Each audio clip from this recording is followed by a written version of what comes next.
Buenos días. Pues tengo que decir en primer lugar que es un enorme placer y también un honor dar la palabra hoy a José Ramón González. No digo presentarles porque yo creo que no necesita presentación, es sobradamente conocido. Catedrático de Literatura Española de la Universidad de Valladolid y autor, entre otras muchas obras, de Pensar por lo breve, un libro fundamental en la aforística española contemporánea.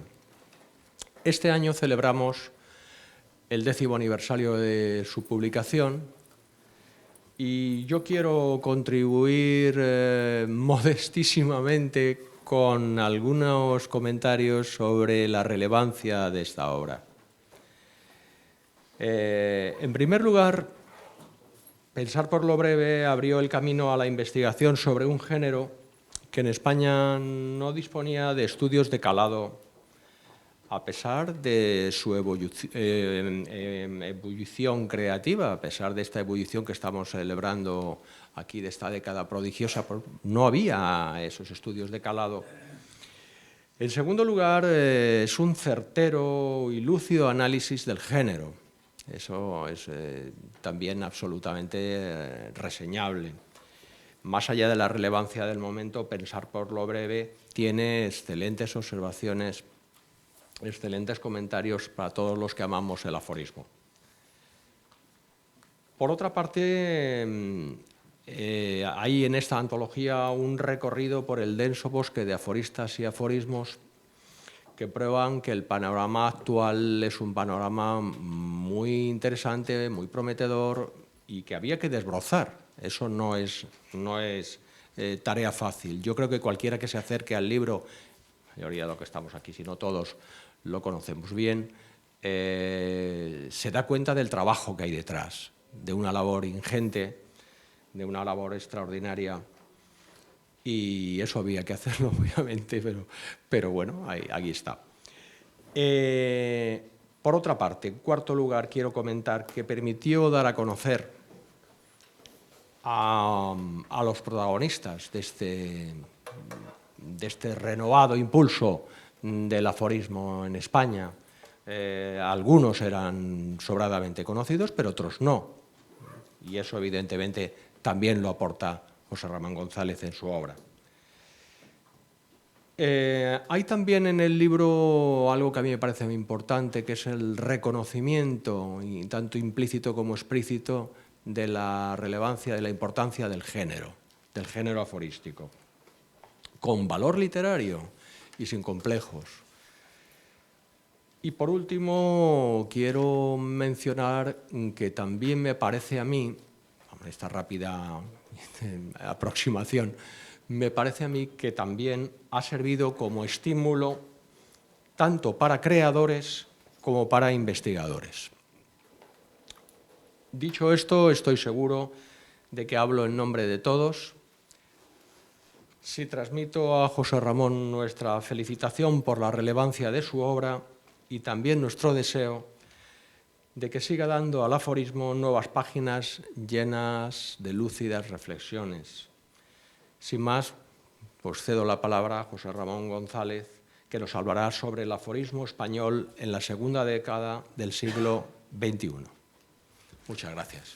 Muchas gracias, Javier, y muchas gracias por tus palabras. Bueno, muchas gracias, por supuesto, a los organizadores de las jornadas, a Manuel Ángel Vázquez Medel, a José Luis Trullo, que es inagotable, que siempre está pensando nuevas iniciativas sobre el aforismo, y creo que es una muy buena idea, y luego explicaré un poco por qué también, ¿no?, al final de la conferencia. Creo que, o de la charla, voy a ser breve, voy a ocupar esa media hora que nos han pedido, incluso a lo mejor hasta unos minutos menos para poder comentar algo si queréis o alguna pregunta. Voy a repetir muchas cosas las que ha dicho José Luis, porque curiosamente no nos habíamos puesto de acuerdo si cada uno propuso o yo propuse ese título. Es verdad que lo propuse además de manera un tanto apresurada porque me llamó, que es que lo necesito ya, en fin, corriendo, como hace siempre José Luis, y tuve que, digo, bueno, pues este mismo título, que me parece que era un intento de constatar algo que todos sabemos, pero darle también de alguna manera un cuerpo a través de cifras, ¿no? Porque esta conferencia o esta presentación va a tener mucho que ver con ciertos datos, ¿no? Datos que de alguna forma confirman lo que todos hemos percibido, lo que sabemos, lo que lo hemos visto presentado ahora hace un momento en una presentación magnífica, la de José Luis. Bueno, las dos presentaciones que hubo antes pues han sido estupendas y creo que ahora es cuestión de ponerle un poco de algunos datos ahí, ¿no? Como no sabía muy bien tampoco, aparte de que sí sabía que estaríais vosotros, aforistas, estudiosos del aforismo, no sabía tampoco si iba a haber algún estudiante o no, que nunca se sabe. Esto pasa también en Valladolid, tampoco los estudiantes acuden mucho a las jornadas ni a las conferencias. Pero bueno, hay alguna cuestión que la había incluido pensando sobre todo en alguien que no conozca tanto ese territorio, ¿no? Porque aquí, al fin y al cabo, todos conocemos de lo que estamos hablando, ¿no? Entonces, bueno, voy a leer algunas cosas, otras voy a comentar sobre la marcha, ¿no? Es decir, yo comenzaba diciendo que escribir la historia del aforismo español de las últimas décadas nos obliga a transitar una serie de lugares comunes muy conocidos o suficientemente conocidos por todos aquellos que se han interesado en la evolución de un género que nos parece ya perfectamente normalizado, ahora hay que preguntarse, pero que hace apenas 3 décadas era una rareza o un episodio muy menor y apenas visible de nuestra historia literaria. Entre esos lugares comunes, y esto lo hacía, todos vosotros lo conocéis, pero lo hacía pensando un poco si es algún estudiante, y como punto de arranque de cualquier relato que habla sobre el aforismo, digamos, o que aspira a dar cuenta de la evolución del género, estaría la famosísima observación de Juan Ramón Jiménez sobre la pobreza de la tradición aforística en la España contemporánea, y muy especialmente sobre la ausencia de un aforismo lírico a la altura del que se cultivaba ya desde muchos años atrás en Europa. Sabéis, lo leo, pero creo que lo conocéis, en una nota sin fecha, no sabemos de cuándo es esa nota, pero estaba entre los papeles de Puerto Rico, seguramente en los años pasados, los años 40, incluso a principios de los 50. Esa nota conservada entre sus papeles personales, que no tiene fecha ni tiene nada, pero calculamos que es de esa época, y que al parecer, y esto lo suponía Sánchez Romeralo, el editor de Ideología, que iba destinada al diario argentino La Nación, pero que nunca se publicó, escribió lo siguiente, y esto lo conocéis todos, ¿no? Decía Juan Ramón Jiménez: es curioso que el aforismo, tan popular en España en forma de refranes y sentencias, y tan frecuente en la escritura de algunos clásicos antiguos españoles, San Juan de la Cruz, Quevedo, Gracián, no sea semilla propia de más escritores españoles contemporáneos, como lo ha sido y lo sigue siendo de la escritura general europea. Esto, insisto, años 40, bien entre los 40 o quizá incluso a principios de los 50, ¿no?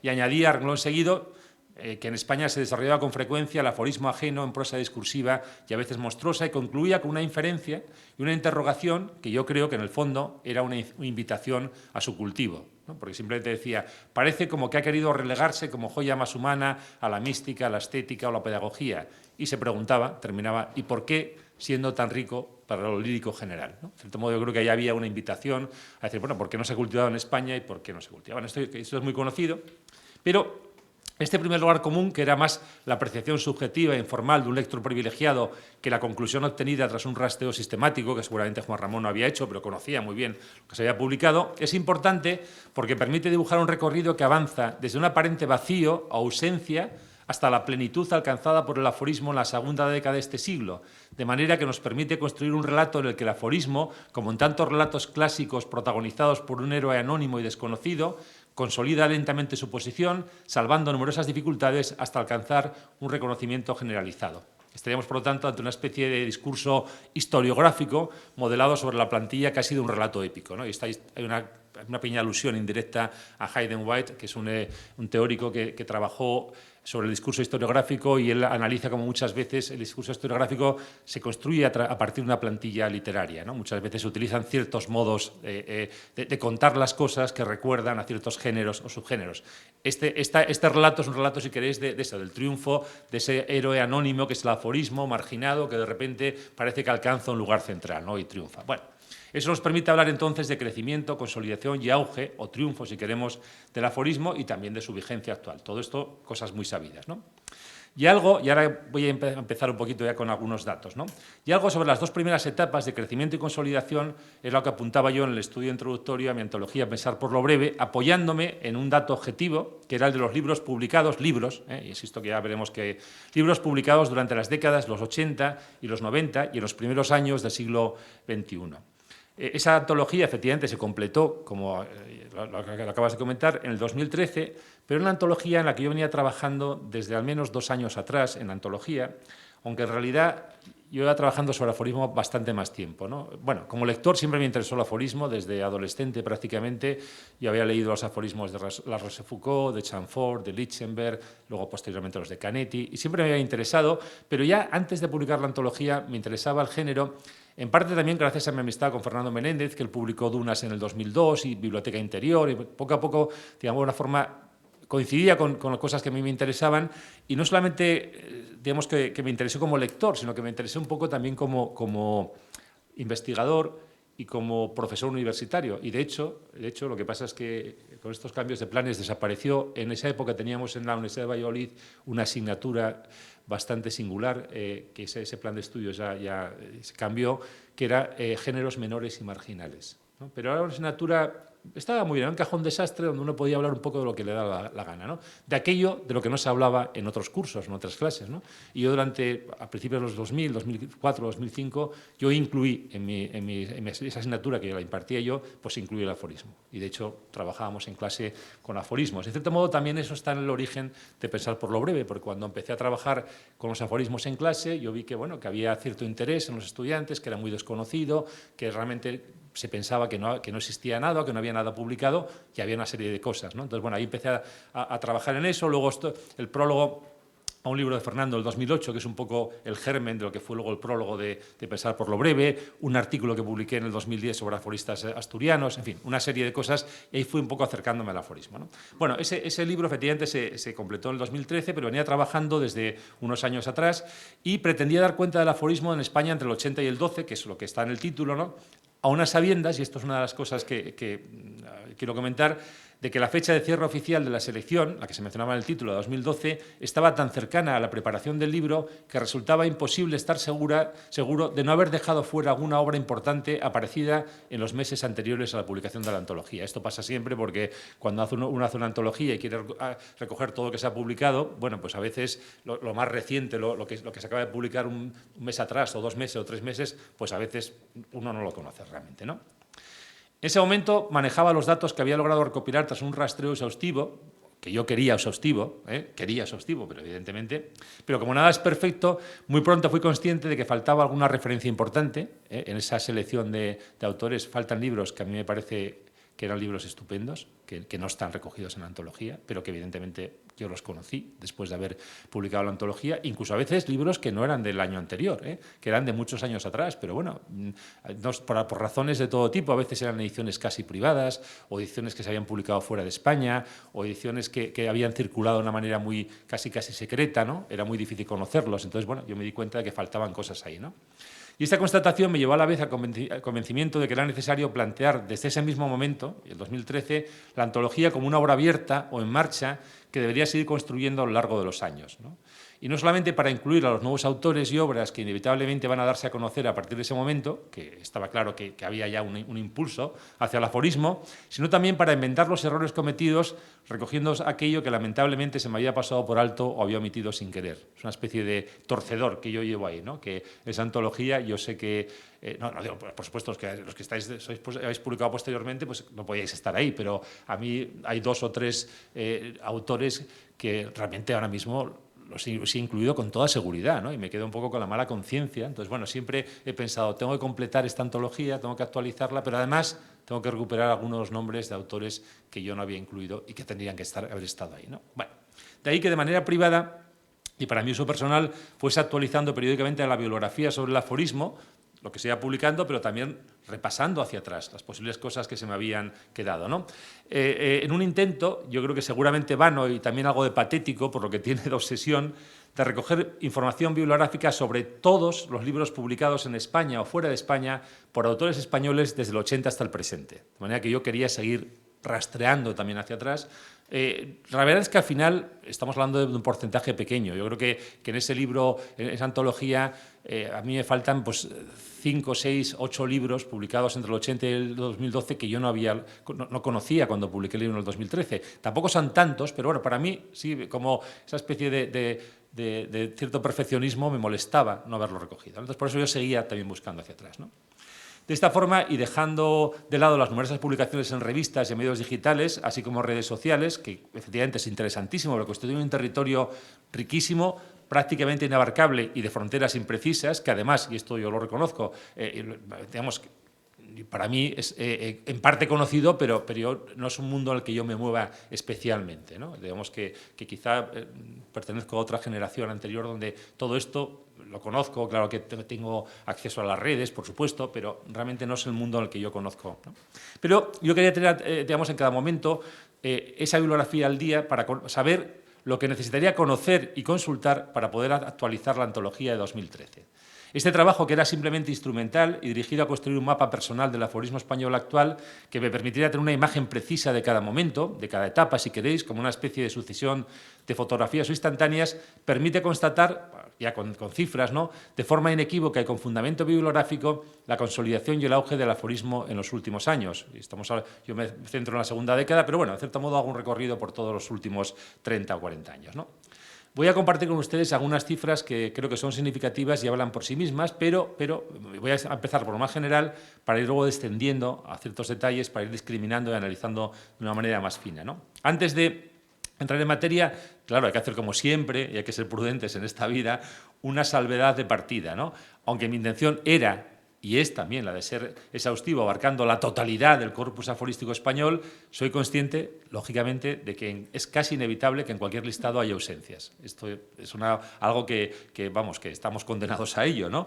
Y asumo, por tanto, que las cifras que manejo, que les voy a compartir, tienen un cierto margen de error, ¿eh? Puede ser un error más o menos grande o pequeño, pero tiene evidentemente un margen de error. Pero creo, sinceramente, que aún en este caso, de que falten cosas, las cifras siguen siendo relevantes porque representan al menos un mínimo, ¿vale? O sea, puede ser que me falte alguno, pero las cifras que voy a mencionar son cifras que son reales en cuanto a un mínimo, ¿eh? Y digo esto porque el listado de libros que manejo y de donde he extraído estas cifras, yo les diría que el 95% forman parte de mi biblioteca personal. O sea, los tengo en casa. Quiero decir que esos libros están, los conozco, los sé. Luego, otra cuestión distinta, y ahí entraríamos en muchas cuestiones, es que puede haber libros en los que se puede discutir, como decías tú, José Luis, si son aforismos, si no, si son reflexiones, si son pensamientos. Bueno, digamos que ahí hay siempre un cierto margen también de discrecionalidad. A lo mejor hay libros que yo no considero propiamente de aforismos, pero los incluyo ahí porque son géneros tangentes. Bueno, digamos que podemos discutir todo eso, pero vamos. Si no me equivoco, a lo mejor alguien tiene otras cifras y me dice que estoy muy lejos de la realidad, ¿no? Pero bueno, por lo que yo les puedo decir, desde el 80 hasta este mes de noviembre del 23, y digo noviembre porque incluso hay 2 libros que van a aparecer en el mes de noviembre, aunque no han aparecido todavía, yo los he incluido, y sé, ahora hablando en el pasillo, sé de alguno más, pero bueno, yo hasta lo que sabía hasta hace media hora, digamos, lo que sabía hasta ayer por la tarde, se han publicado al menos, porque eso es lo que yo he podido constatar y son insisto, casi todos estos libros los tengo en mi casa, ¿no? Se han publicado casi 574 libros de aforismos.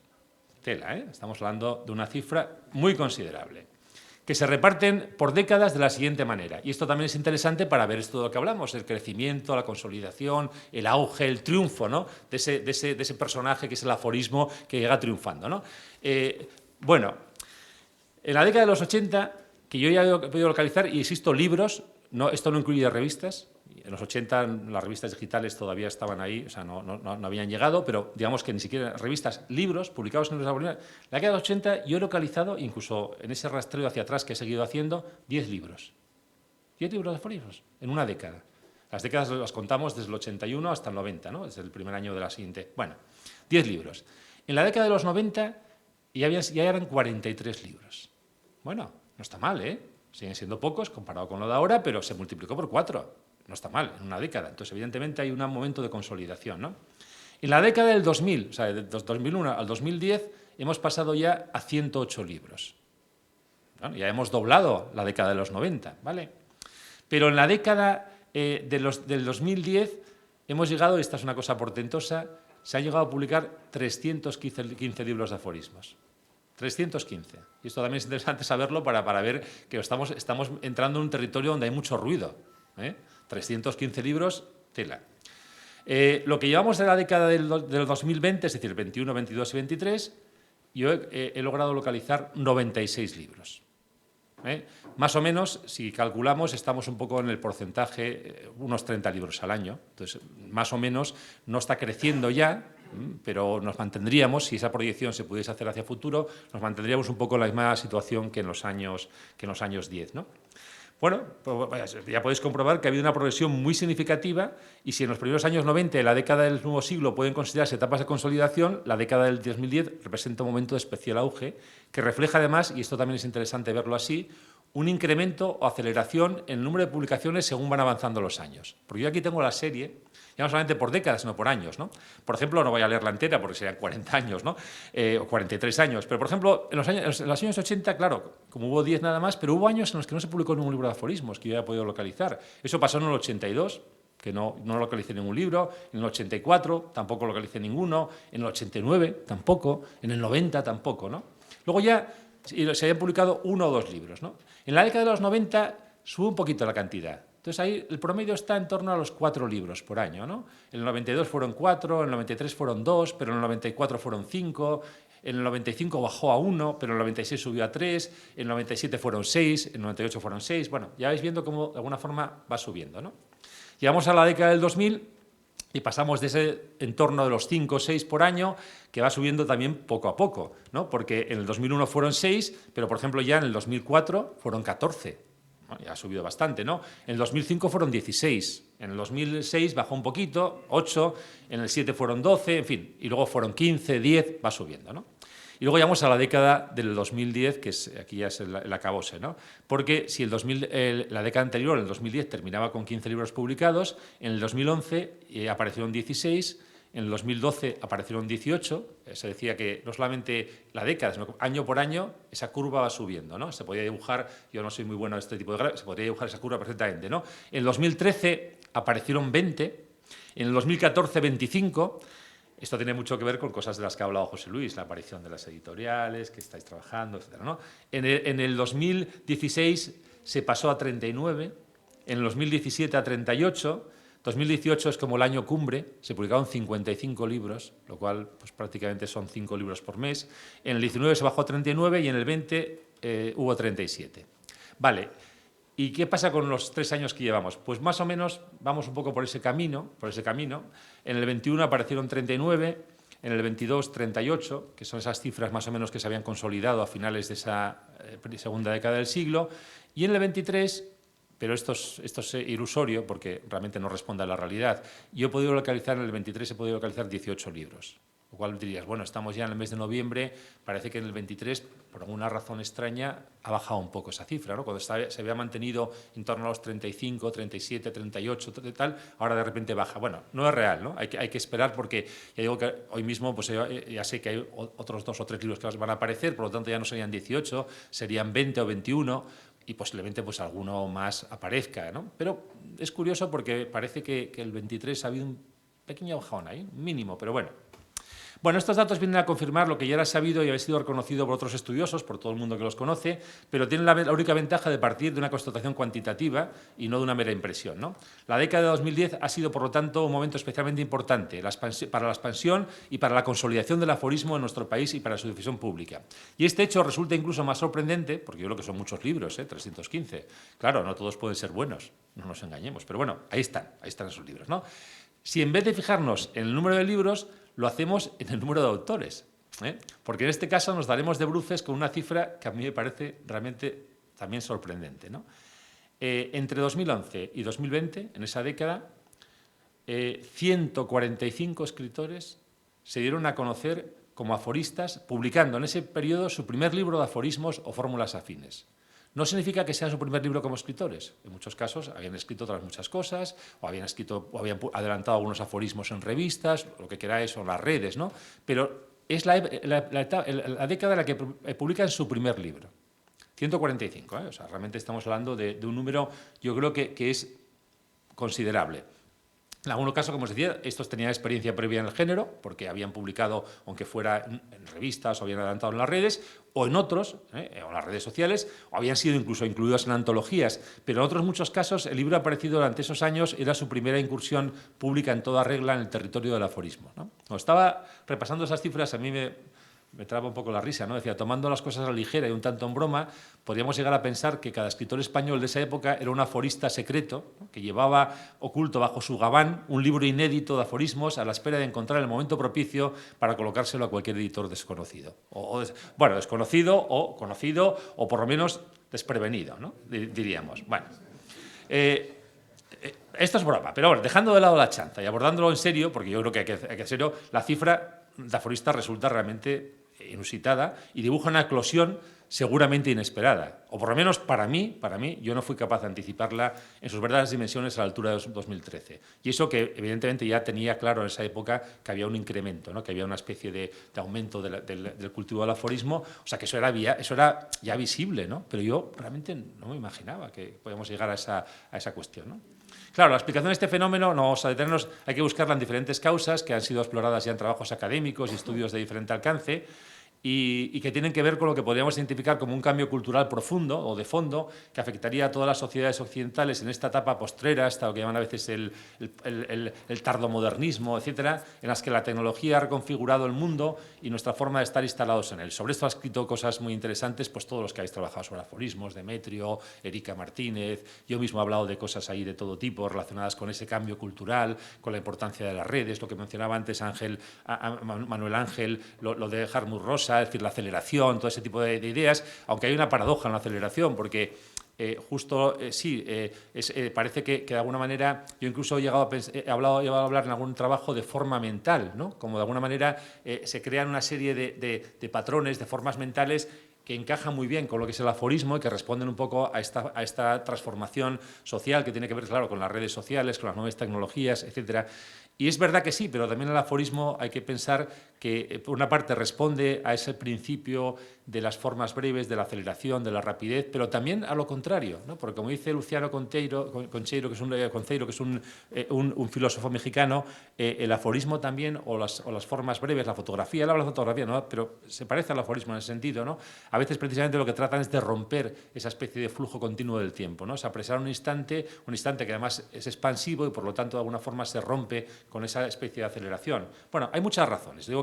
Insisto que, pero no vamos a detenernos porque hay bastantes trabajos en los que se ha abordado esa cuestión y yo creo que eso es bien conocido también, ¿no? Pero también, y yo creo que en mi opinión, en esto también tuvo mucho que ver un viejo impulso de algo que se decía mucho, ahora ya no se utiliza casi esa palabra, ¿no?, que era el viejo impulso de la emulación, ¿vale? Queremos hacer lo que vemos que hacen los otros. Y ahí está también digamos, toda la dinámica del deseo, de René Girard, etcétera, ¿no? Y pido perdón por recurrir a una explicación quizás excesivamente psicologista para el gusto de muchos, pero sigo creyendo que nuestra estructura psíquica como máquinas deseantes tiene mucho que ver con nuestra conducta y con nuestro accionar en la realidad. De manera que eso está claro. Y luego, con otra cosa muy importante, fundamental, si no esto hubiese sido imposible, con la feliz conjunción de voluntades personales y editoriales que generaron nuevos cauces capaces de dar salida y visibilidad a la obra aforística. Claro, porque todo esto pues, está muy bien, pero si no hay editores comprometidos, si no hay personas que se comprometen con el aforismo, que organizan cosas, y el ejemplo aquí evidentemente es el ejemplo de José Luis, pero bueno, también está la Isla de Siltolá, también está TREA, las editoriales que han ido trabajando, están los cuadernos del Vigía, etcétera. Sin ese compromiso, pues evidentemente no habría un cauce editorial, de manera que todo esto evidentemente está ahí, ¿no? Yo creo que este último factor implica el compromiso y la voluntad de quienes son agentes constituyentes del campo literario, en este caso del subcampo del aforismo, a mí me parece muy importante. Y además creo que en él reside el hecho diferencial que singulariza lo acontecido en nuestro país.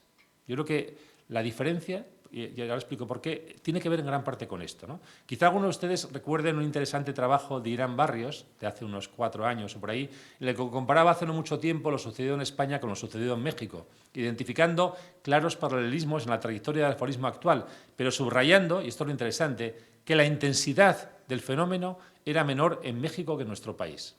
Eso lo señalaba, ¿no? Pues bien, sin duda, esa diferencia de grado depende en grandísima medida del compromiso de los editores y de las redes de lo que podríamos denominar la sociabilidad aforística, por llamarlo de alguna forma, que se han ido construyendo a lo largo de estos últimos años.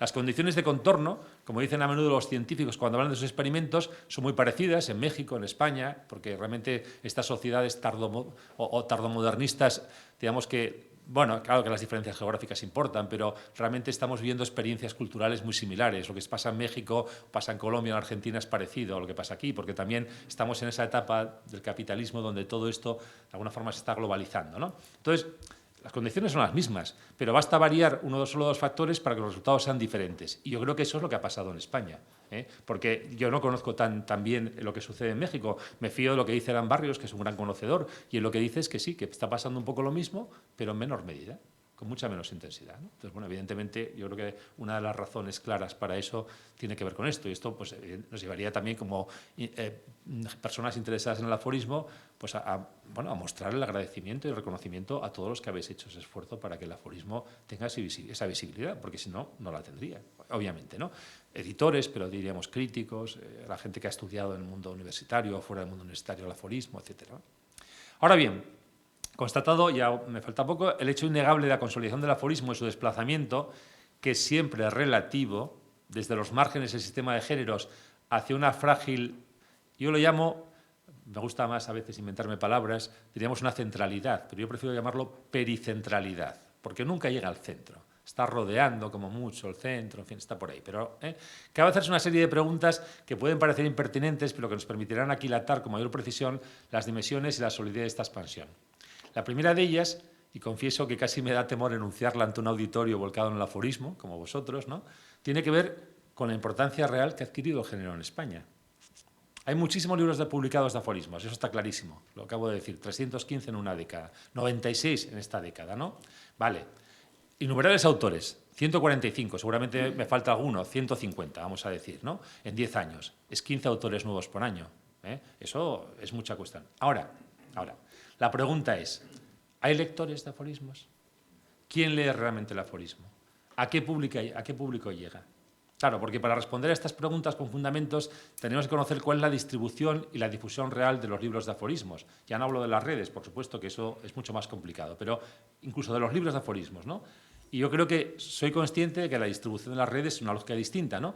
Pero, es decir, por poner un ejemplo, ¿cuál es la tirada promedio de cada uno de estos libros? ¿200 ejemplares? ¿300? ¿50? Porque a veces se hacen ediciones que son sobre la marcha, son ediciones digitales. Entonces, 50 aforismos, ¿y cuáles son sus ventas? Aparte de lo que uno regala a los amigos, ¿no?, o a las personas que cree que pueden hacer una reseña, una crítica, ¿cuántos se venden? Bueno, creo que esto hay que planteárselo, ¿no?, porque a veces vivimos tan centrados en el aforismo que estamos pensando de repente que ha llegado para situarse como en el eje central del sistema de géneros, ¿no?, y que el aforismo realmente tiene un éxito enorme. Bueno, el aforismo goza de muy buena salud, pero luego hay que pensar, viendo el contexto completo, hasta qué punto, ¿no?, eso triunfa. Porque me da la impresión, y esto sí que es meramente eso, apenas una suposición sin fundamento cierto, de que el circuito por el que transitan los libros de aforismos, además de limitado, se circunscribe en gran medida a los mismos autores que publican aforismos y a los críticos que los estudian. Estaríamos ante un caso similar al de la poesía, donde más allá de algunos libros de éxito masivo, que tienen más que ver con el eco en las redes sociales que con la calidad de la obra poética, las tiradas son exiguas y los poetas son leídos principalmente por otros poetas. Esto es lo que se decía hace muchos años, ahora ya no se dice menos, pero se decía, ¿quiénes leen la poesía en España?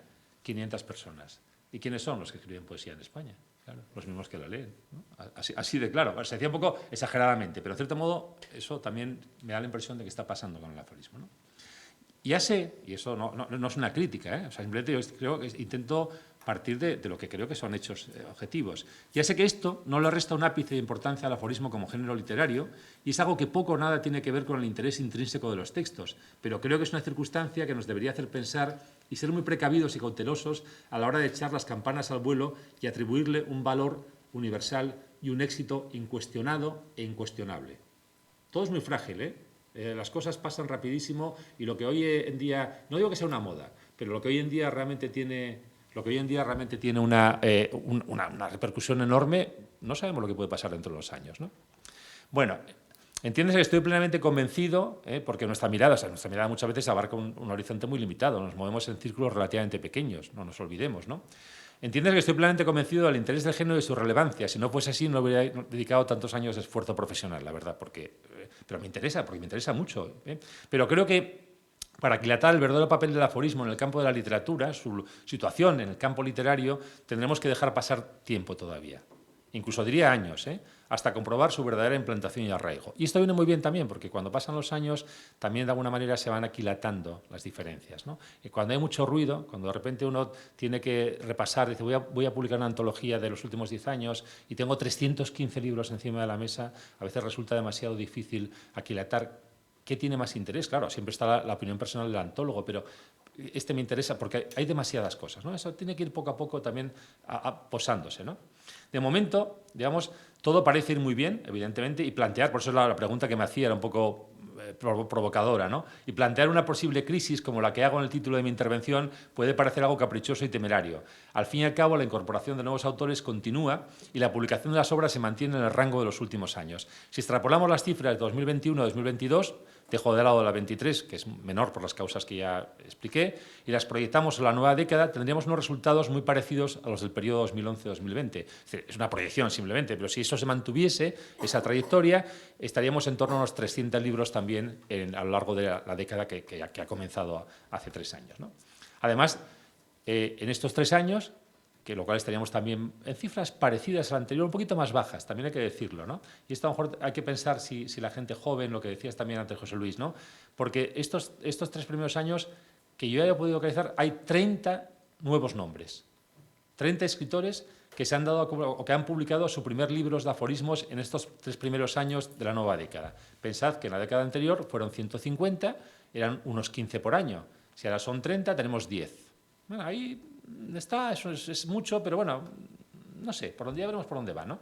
Así pues, el aforismo, una vez normalizado, parece haber alcanzado cierta estabilidad y por eso preguntarse por una posible crisis, como os decía, quizá más imaginada que real, parece un ejercicio de pesimismo culpable y anticipatorio, ¿no? Sin embargo, yo creo que hay algunos riesgos y ahí voy a coincidir casi plenamente con lo que planteó antes José Luis. Y además no hemos hablado de ello, hace mucho tiempo que no nos veíamos, pero yo creo que hay una serie de peligros, ¿no? El primero tiene que ver con el hecho de que la consolidación del aforismo y el interés que ha suscitado entre los editores no ha venido acompañado de un interés similar por parte del mundo académico. Esto es así. Tú decías antes, yo sí puedo decir que, mira, este año, por primera vez en muchos años, hay una estudiante que se ha matriculado en el doctorado en la Universidad de Valladolid que va a hacer su tesis sobre aforismo. Pero hacía mucho tiempo que no, eso no pasaba. Ahora, este año es la primera vez. Y esto es un problema porque los actores de la academia son figuras fundamentales en la constitución del campo literario y lo son en no menor medida que los editores, porque además del prestigio y del capital simbólico que atesoran, tipo el capital simbólico de Bourdieu, actúan como prescriptores capaces de generar interés y sostenerlo en el tiempo mediante la incorporación de los textos o autores en el currículum universitario o escolar. Que esto es muy importante, porque hay que salir de un poco del círculo en el que estamos y eso tiene que consolidarse ahí. Es cierto que, a diferencia de lo que sucedía hace 20 años, hay un conjunto importante de estudios y trabajos académicos sobre el aforismo y contamos con bastantes especialistas de primer nivel. Hay gente que viene del mundo universitario, como Erika Martínez, Juan Varo, que ahora últimamente está un poco alejado, no de la práctica del aforismo, pero sí de la investigación sobre el aforismo, pero que realmente conoce muy bien ese mundo, Pablo Gatica, Demetrio Fernández, que está aquí, y luego otros investigadores como Javier Recas, que trabajan, digamos, han estado próximos al mundo de la universidad, aunque han estado en otros ámbitos, pero también trabajan ahí, Manuel Leila, y bueno, un montón también de autores que han reflexionado sobre el género que todos conocéis, Marzal, Arcas, Trullo, evidentemente, Sánchez Menéndez, Ricardo Martínez Conde, en fin, todos estos. O sea, evidentemente hay muchas, pero escasean, y esto es lo que yo he hecho en falta, escasean, y me alegro de que aquí en estas jornadas vaya a haber algún trabajo de ese tipo, creo que escasean los trabajos y los estudios sobre autores concretos y los trabajos interpretativos sobre corpus textuales bien definidos. Es decir, me da la impresión de que muchas veces estas publicaciones estamos dando vueltas a la misma noria. ¿Vale? Y volvemos otra vez sobre la definición del aforismo, sobre tal. Es decir, Erika Martínez ha publicado 2 artículos muy interesantes en el año 20 y el año 19, pero uno de ellos es sobre el estatuto de verdad del aforismo. Es decir, cosas que son, digamos, muy generales, tienen que ver con la caracterización del género literario. Publico una cosa sobre los libros de aforismos como género de discurso, que me parece que es una cosa que yo creo que era importante, pero faltan los análisis concretos de corpus específicos y faltan los análisis de autores. Evidentemente por muchas razones, porque no es fácil escribir un artículo sobre un libro de aforismos, ¿no? Porque precisamente también esa especie de unidades pequeñitas, si no están bien conectadas a través de una estructura de cierta complejidad, que permita analizar cómo se construye ese libro, cómo está construida esa estructura, a veces parece que nos condenamos simplemente a ir comentando casi piecita por piecita, ¿no? Y no es fácil de abordar un libro de aforismos para estudiarlo de una manera rigurosa y seria, pero creo que hace falta, porque si no hacemos eso, estamos un poco dando vueltas en torno a lo mismo, ¿no? Entonces, yo creo que ahí queda mucho camino por recorrer, mucho camino por recorrer. Es verdad que no es fácil, porque una cosa que tú apuntabas indirectamente, y yo te lo puedo confirmar desde el mundo académico, no es fácil que te admitan en una revista un artículo sobre un aforista o sobre un libro de aforismos. No es fácil, ¿vale? Porque todavía hay ciertos prejuicios que tú señalabas que consideran un género casi menor, ¿no? Y entonces, no es fácil, pero yo creo que hay que trabajar un poco en esa línea, ¿no? Porque si no, realmente creo que eso es uno de los riesgos que tenemos, ¿no? El segundo de los indicios preocupantes tienen que ver, y esto lo has dicho tú muy bien, José Luis, en que a pesar del amplio número de escritores que cultivan el aforismo, se está produciendo un cierto gremialismo, y yo creo que esto es verdad, y no debe asustarnos. Me parece natural también en un periodo de consolidación de campo, es lógico. Todos queremos estar ahí, todo el mundo quiere participar, todo el mundo quiere sentirse parte de esa especie de gran momento del aforismo, de crecimiento, etcétera. Entonces, me parece lo más lógico del mundo, pero creo que a veces eso nos encierra en un territorio quizá demasiado, con una valla que no nos permite ver lo que está fuera de ahí, ¿no? O sea, limita la visión de conjunto y al fijar el foco en un sector muy concreto impide ver el resto. Da la impresión de que los aforistas son siempre los mismos y están en todas partes. Las antologías recogen los mismos nombres una y otra vez, los antologistas son a su vez antologados por otros escritores que a su vez son incorporados a las antologías preparadas por los mismos, o son editores que publican otros aforismos que serán a su vez antologados, una especie de circularidad contenida de la que parece difícil escapar, ¿no? Y algo parecido sucede con la crítica de novedades o con los prólogos, que parecen responder a unas tácitas leyes que prescriben la endogamia, donde todos estamos en todo, ¿no? O sea, realmente creo que habría que romper un poco con eso. No, es decir, lo entiendo como algo perfectamente natural en este momento. Estamos en un momento de consolidación de campo, ¿vale? Yo lo llamo así. Y creo que eso es importante. Pero creo que también en algún momento hay que trascender eso. Si queremos realmente que el aforismo se convierta en un género de prestigio, valorado, reconocido. Hay que romper también un poco con eso, que no es fácil, desde luego que no, pero yo creo que en algún momento hay que hacerlo. Y luego, otra pequeña debilidad que yo veo, y con esto voy terminando porque ya me he alargado más de la cuenta, tiene que ver con el hecho de que todo esto que ha sucedido, por lo menos se sustenta sobre diferentes pilares, ¿no? Pero en el fondo, si pensamos por lo menos en la parte editorial, las iniciativas, etcétera, en el fondo se sustenta, y tú también lo decías indirectamente, José Luis, se sustenta sobre muy pocos pies, muy pocos pies. Es decir, sois 3 o 4 personas las que estáis ahí. Quiero decir, supongamos que de repente llega una especie de bomba antiaforistas, ¿no? Los malvados del universo quieren acabar con el aforismo y quieren acabar con nosotros y tal, y de repente deciden, es una especie de veneno especial que liquida a Sánchez Menéndez de la isla de Siltolá, liquida a José Luis Trullo, liquida a Álvaro Díaz Huici, liquida... ¿Qué queda? Pues no queda nada. O sea, porque realmente son tres, sí, que está muy bien, que hacéis un trabajo magnífico, pero sois pocos todavía. Por eso tú decías, esto tendría que llegar a otro tipo de editoriales distintas. Es que si no, el problema que tenemos es que todo esto, aunque ahora nos parezca, porque lo vimos desde dentro, que estamos viviendo como en la apoteosis del aforismo, que todo esto es muy frágil, que luego pasa el tiempo y no se acuerda nada de esto. No porque sea una moda, sino porque tenemos la memoria. Si no hay una estrategia de consolidación, de alguna forma, al final creo que todo esto puede quedarse en cierto modo en nada. Yo no soy pesimista, pero creo que plantearse esa pregunta de la crisis, en cierto sentido, va por ahí, porque tenemos que plantearnos estas cosas. Otra cosa es que se puede hacer o no. Bueno, yo creo que cada uno en su ámbito, ¿no? Yo, desde luego, desde el mundo universitario, me gustaría incorporar, esa asignatura desapareció, lamentablemente, ya no existe, ¿no? Pero me gustaría incorporar los aforismos en mis clases. Sí que animo a mis estudiantes que hagan algo sobre aforismos. Creo que son pocas cosas, pero es importante que poco a poco se vaya construyendo todo esto, ¿no? Porque, además, creo que eso puede tener la repercusión respecto a las nuevas generaciones lectoras, ¿no? Creo que es muy importante que eso esté ahí. Entonces, creo que ese es otro de los pequeños riesgos que hay. O sea, ya un poco para terminar, no creo que vivamos una crisis del aforismo. Eso era una butad para llamar la atención y para que me prestaseis atención. No, evidentemente no. El aforismo vive muy buen momento, hay muy buenos aforistas, hay muy buenos libros de aforismos, hay cosas que yo diría que no son aforismos, Y hay libros de aforismos que no son buenos, también. Aquí no vamos a dar nombres porque no vamos a entrar en esta cuestión. Si en algún momento tengo que opinar y si en algún momento completo esa especie de antología en marcha, pues ya tendré que mojarme y tendré que opinar. Pero vamos, creo que hay de todo. Pero estamos viviendo un buen momento. Pero creo que esas cosas hay que tenerlas en cuenta porque son como pequeños riesgos que creo que hay que intentar verlos desde esa perspectiva de conjunto para ir abriendo, digamos, más terreno al aforismo, sobre todo para consolidarlo y que no dependa nada más de 3-4 personas, que no dependa de esos grupos muy activos pero relativamente pequeños, de alguna manera que se abra dentro de esos círculos, que se abra para poder consolidarlo. Y creo que ahí también, efectivamente, el mundo académico creo que juega un papel muy importante, ¿no? Entonces yo creo que tenemos que hacerlo, los que estamos todavía en el mundo académico, pues tenemos que hacerlo. Y yo intentaré todo lo que pueda. Ya se lo decía antes José Luis, a mí me queda poco para jubilarme, no os creáis, me quedan 5 años y medio. Pero bueno, pienso dar la lata un poco durante estos 5 años y medio, todo lo que pueda, y dejar ahí, si puede quedar gente bueno, pues que he logrado interesarles por el aforismo y que luego posteriormente acabarán siendo profesores de universidad, etcétera, pues perfecto, pero hay que intentarlo por lo menos, ¿no?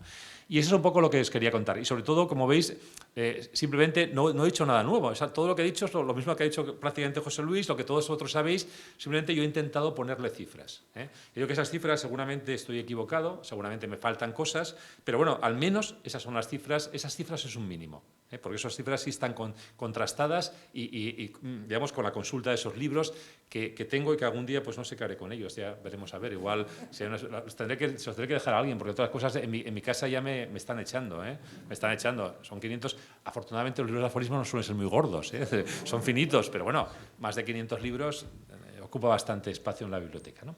Bueno, pues nada más, que el aforismo vive un buen momento, pero que tenemos que ir trabajando si queremos que eso siga siendo así y que siga consolidándose y digamos, y teniendo, yo creo que el reconocimiento que merece como género literario. Nada más. Muchas gracias.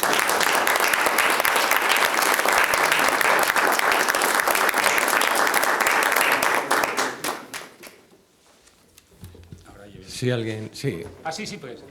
Sí.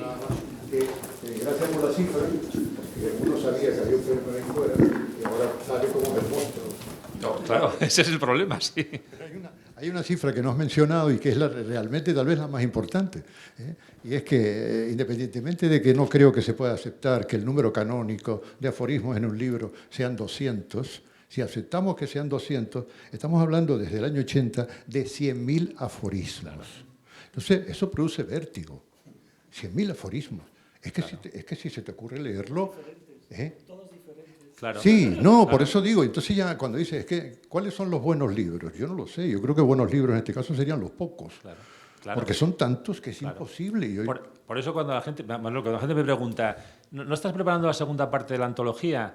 Sí, pero por otra parte... esto, o sea, me da un miedo, ¿sabes lo que te quiero decir? Porque tengo los libros ahí, algunos los he ido leyendo, pero me quedan muchos, ¿no? Y es que enfrentarte a esto, tela, tela. Sobre todo porque a mí me gustaría no dejar fuera lo que en mi opinión, que si mi opinión personal, merece la pena. Entonces, hay que revisarlo todo, porque lo que tú dices, son unas cifras verdaderamente... No, se te escapan. Claro, esa es la cuestión. Hacer la labor, tal vez, de decir, antología de los mejores aforismos españoles.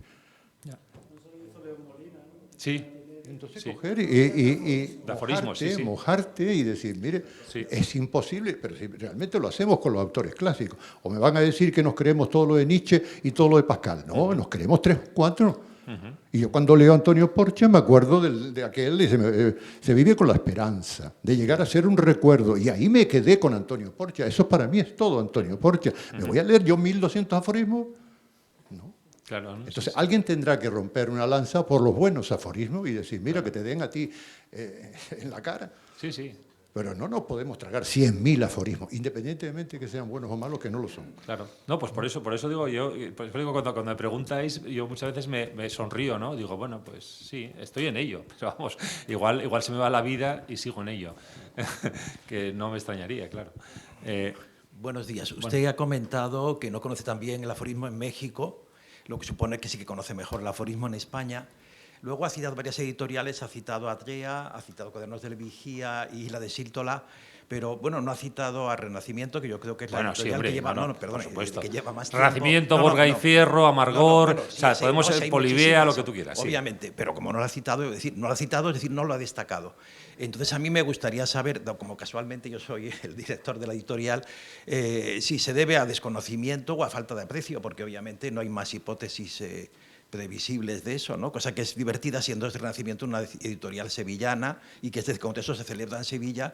Me parece que obviamente es sintomático y tal, porque supongo que tendrá algo que decir. Muchas gracias.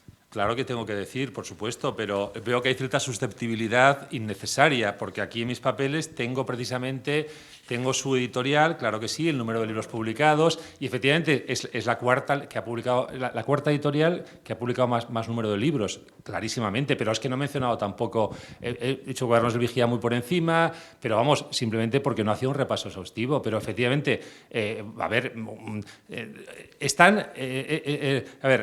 Renacimiento, por supuesto, Trea, la isla de Sírtola y todo lo que ha publicado José Luis Trullo son, junto con Renacimiento, son las editoriales que más han publicado en estos últimos años de aforismo, por supuesto que sí, pero vamos, no trataba de ser exhaustivo, ¿eh? Estaba dando cifras un poco así, porque no estaba hablando de las editoriales, hablando un poco en general. He dicho que todos los que participan en esto, claro que han impulsado el aforismo y tienen mucha responsabilidad lo que está pasando de una forma muy positiva y hay que agradecerlo. Entonces, pido disculpas si en ese momento no he mencionado Renacimiento, pero hombre, a Manuel Neila lo conozco mucho y sé que también ha hecho un trabajo estupendo. Entonces, bueno, mis disculpas simplemente, pero... Disculpas, me dice susceptibilidad. Yo estoy encantado y me parece muy divertido. Primero, porque estar fuera de ese modesto Olimpo del aforismo tampoco es tan malo y además me aseguraría no ser de los que fallecen por motivos de esa bomba posible de el aforismo, que yo por mi parte seguir sobreviviendo me parece una de las prioridades más ciertas, ¿no? Nada más decir, no, a mí eso me parece muy divertido, no me parece algo que sea molesto ni nada de eso, decir, no te preocupes. Sí, José Ramón, sí. Abelardo tenía un punto de razón, pero un punto, porque fue un lapsus en la descripción, ¿no? También lo tuvo José Luis Trullo, que no ha considerado. Pero creo que no lo habéis hecho por amistad conmigo, ¿eh? No creo que sea por otra cosa, porque tú y yo hemos hablado del aforismo desde el 2010, cuando estábamos iniciando la colección de Renacimiento. Totalmente. Lo has hecho, yo creo que por amistad, porque no digan que por la endogamia, ¿verdad? Para romper la endogamia. En cualquier caso, quería hacer 3 puntualizaciones. Lo que has hablado de los 200 lectores, realmente lo sé, como editor hablo ahora. Superar la cifra de 200 libros es muy difícil. Por tanto, podemos concluir, dándote la razón, de que los lectores en potencia pueden estar entre 150 y 200, que además son aforistas. O sea, que en eso estamos de acuerdo. Pero eso no es nada nuevo, porque ya has dicho que los poetas eran 500.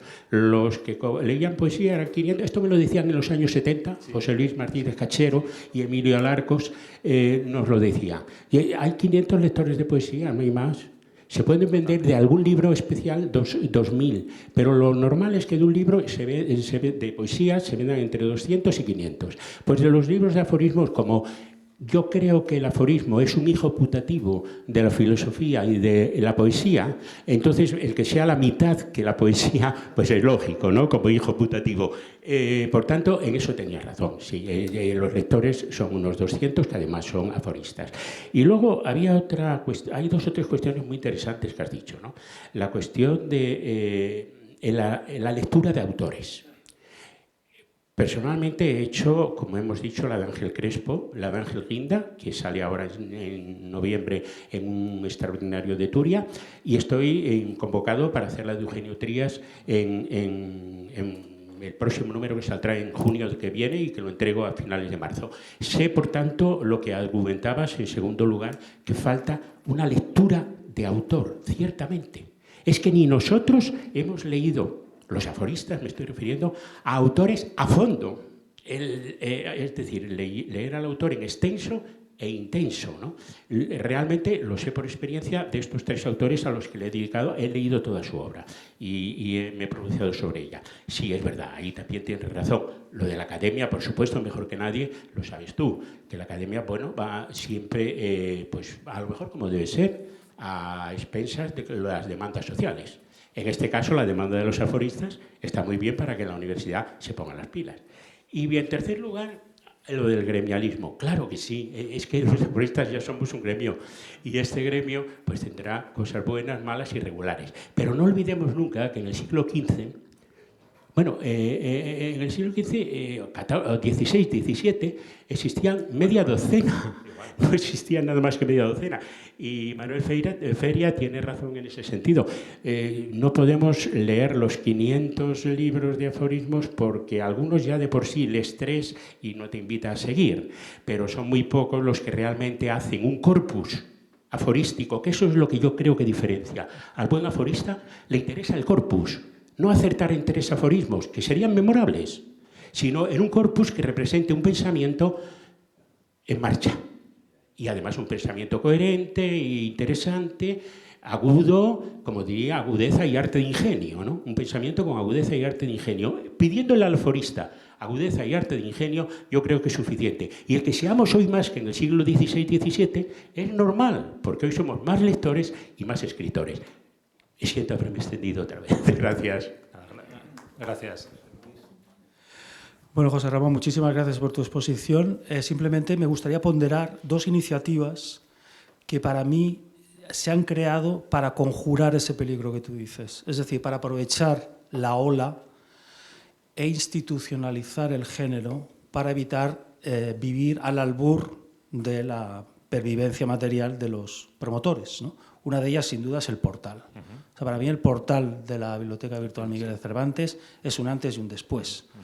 Porque aparte del material que ya hay, el que habrá, dará testimonio de esos libros que a lo mejor algunos ni se han llegado a vender, porque hay libros en PDF o que están descatalogados o que nunca fueron editados como tales. El caso de las aportaciones de Emilio López Medina durante años a un anuario de doctores de Estados Unidos, eso no existió nunca como libro. Y en cambio ahora existe como libro en PDF en el portal. O sea, eso no se lo llevará el viento, eso estará ahí. Y para mí eso supone un antes y un después, porque ya es escapar un poco a la dictadura de las modas, que, como tú dices, el 2018, te lo digo yo también con cifras, porque en Libros al Albur yo tengo acceso a las cifras y el 2018 fue el año dorado en la atención popular, vamos a decir así, y desde entonces no ha hecho más que caer. Eso es así. Pero bueno, son cosas que pasan. Hemos aprovechado para hacer algo bueno con esa atención. Eso es fundamental. Y después la revista Aforistas, que no sé si se ha apreciado el valor que tiene el hecho de que haya una revista impresa en ese género, donde están publicando personas que no pertenecen a ese mundo. Por ejemplo, Estefanía González es una poeta con una copa de un pino, Alejandro Céspedes también, y han enviado aforismos para esa revista. Rosendo Cid es un artista gráfico que hace cosas muy raras, y yo le pedí algo raro también, ¿no? Quiero decir, hay que aprovechar esas plataformas novedosas para escapar un poco a la trampa del libro de aforismos, que creo que es importante respetar el formato, construyendo un libro de aforismos, y apostar también por la calidad en otros formatos, porque la literatura hoy en día no puede vivir solo de los libros, necesita otras plataformas, ya de las redes sociales ni te hablo, ¿no?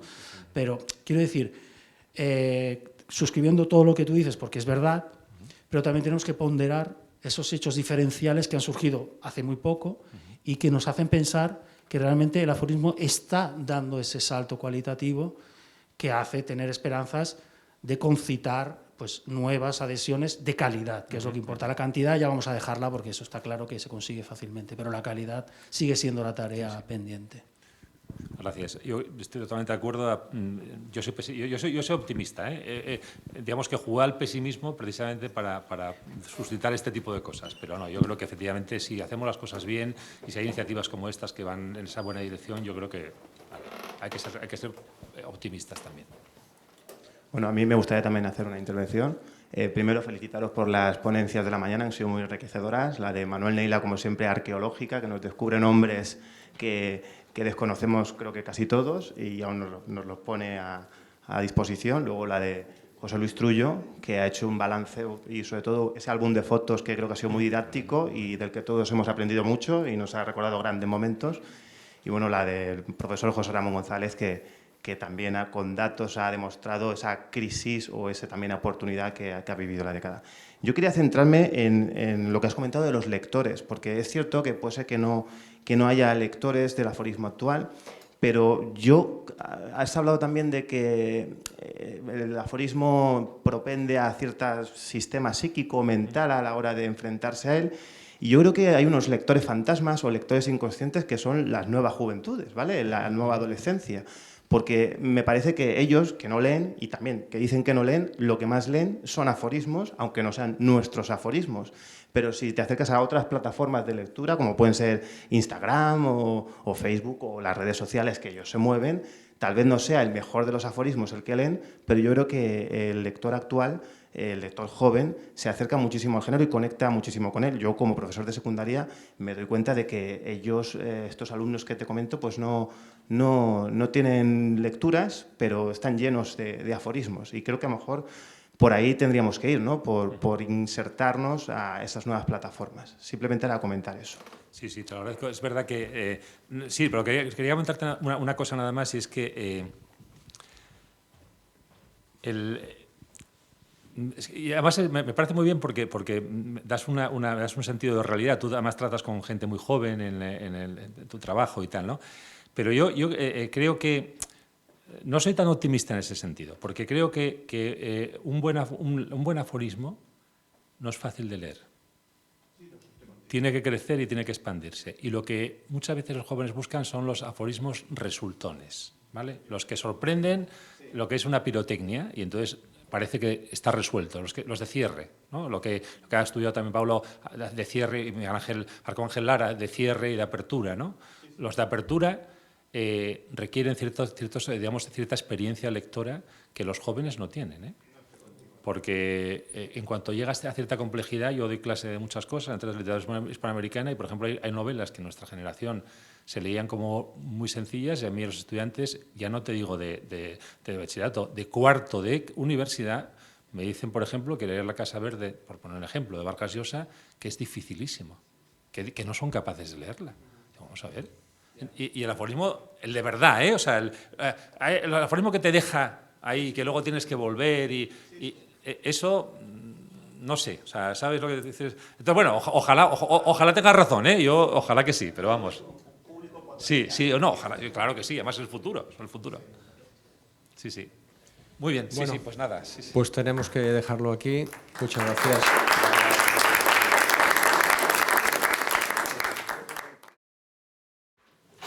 Pues buenas tardes ya. A mí me corresponde, digamos, coordinar, dar paso a algunos de los presentes que van a dar lectura a sus aforismos y poner voz a otros que no están aquí, y traducirlo lo mejor posible, porque yo no soy experta en aforismo ni en nada, en general.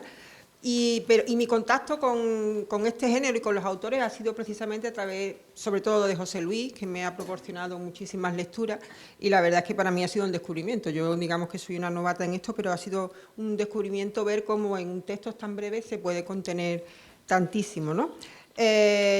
Yo, para escoger los aforismos de los que no están aquí, he seguido un poco mi instinto o mi intuición, que, como dice Juan Manuel Uría, que es uno de los que no están aquí, es la antesala de la verdad, un bello esbozo, y he seleccionado unos 20 de cada uno de los autores. Como dice también Ramón Eder, voy a citar aquí a los grandes, un libro de aforismos debe ser como una de esas playas de Brasil, llenas de sirenas que están bien y muy bien, pero en las que hay una docena que nos acelera el pulso. Yo no sé si con mi elección de esos 20 de cada uno conseguiré acelerarles el pulso, pero al menos sí lograr que no sean ustedes solo receptores pasivos, sino que haya un antes y un después, y ese espacio de reflexión del que han estado hablando, ¿no? Yo creo que tengo que dar paso a Ricardo Virtanen. Lo voy a presentar brevemente porque creo que es un poco absurdo, pero bueno, nacido en Madrid, aunque de origen finlandés, es doctor en filología hispánica, profesor, músico, crítico literario, ensayista, poeta y aforista. O sea, tiene todos los méritos. Destaco en sus obras los libros de haikus La sed provocadora, Sol de hogueras y Nieve sobre nieve, y los poemarios Epitafios, Notas a pie de página y Brillando bajo el agua. Como crítico literario es responsable también de antologías y trabajos críticos como Hitos y señas, antología de la poesía española entre el 66 y el 96, De tu tierra, la poesía manchega de entre siglos y Vestuario de almas, antología del epitafio español del siglo XX, así como ediciones de algunos libros como Carpe Amorem de Aurora Luque, Con la cal en los dedos de Pilar Blanco y Belcebú y otras novelas cortas de Emilia Pardo Bazán. Y en el campo aforístico, que es el que nos trae aquí, destacan Pompas y circunstancias, Laberinto de efectos, El funambulista ciego y Bazar de Esquirla. Y también ha ejercido como antólogo por ejemplo, en La sonrisa de Nefertiti, Los aforistas y la felicidad, que he tenido también el gusto de leer. Muchos de sus aforismos se centran en la vida cotidiana y en ellos disfrutamos tanto del ágil empleo de la ironía como de una mirada eminentemente lírica, que es lo que ha comentado también hace un momento José Ramón, ¿no? La necesidad de que haya también aforismos líricos. Así que le doy la palabra.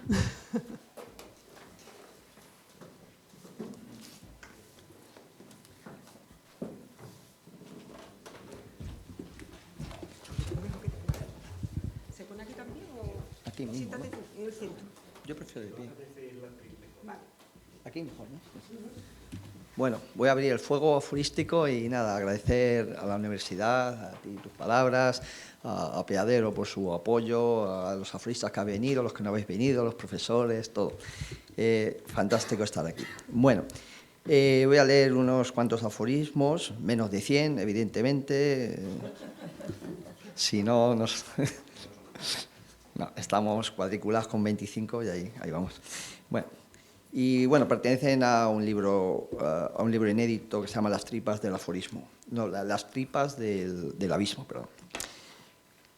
Lo fugitivo es la rosa que no olvidamos mientras vivimos. En las aceras del ánimo habita un ave al que no le podemos poner nombre ni sombra. ¿Cuántas golondrinas hacen falta para alegrar un corazón? ¿Cómo saben esos perros que ladran a lo lejos que estoy solo? En poesía, la realidad es cantejondo. La lentitud de ese aroma que nunca llega del todo y jamás se acaba de ir. Una hoguera no deja de ser, como nuestra vida, una luz que envejece. La fragilidad con que rompo una ramita con los dedos es la fragilidad con que estoy en el mundo. La sombra de un tumor, la melancolía. Los tatuajes invisibles que nos hace la lluvia en la cara. La nada sí, pero untada de eternidad. La herida, qué profunda parece cuando no se percibe clara.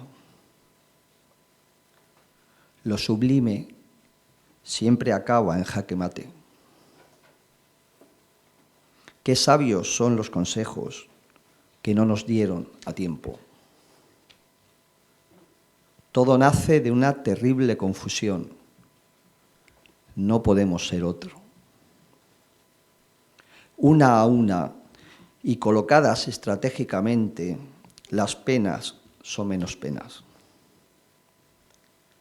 La noche es infinita, pero cabe en mí. La muerte no tiene razón de no ser. El que lo probó lo sabe, sin embargo, se pasa la vida ocultando que lo sabe.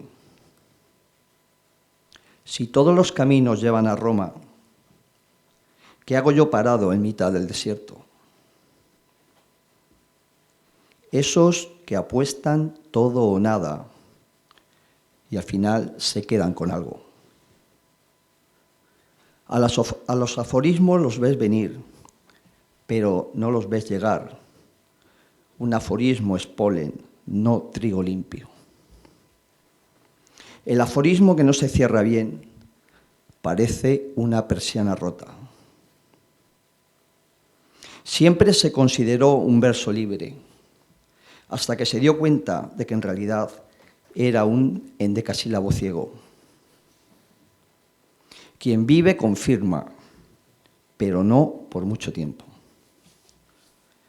¿Estáis seguros de que después de todo aún nos queda la eternidad? Muchas gracias.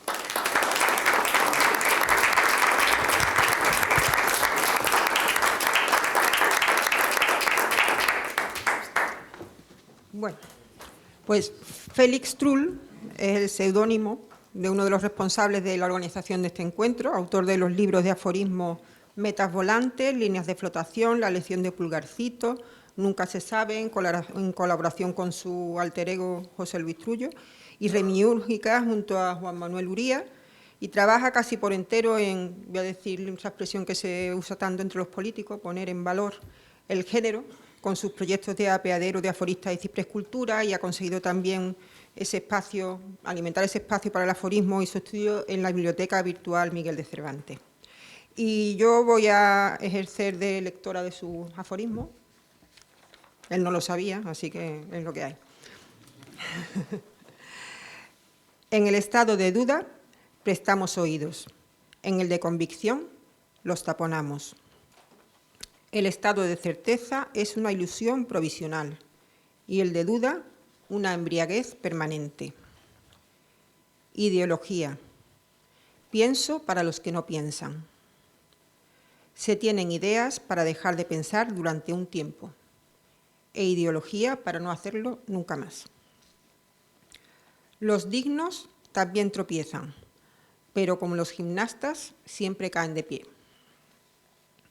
Para el político todo está por hacer, para el poeta todo está hecho. Por eso este canta y aquel arenga. Vivir no es vivir, vivir es imaginarse vivo. El único diálogo digno de ese nombre es aquel en el cual los participantes están dispuestos a bajarse del burro para montar el caballo de su interlocutor. La circunstancia es una pértiga para el espíritu libre, una estaca para el cautivo. El infierno es el concepto que tengo de los otros. El elixir de la eterna juventud no es escarmentar.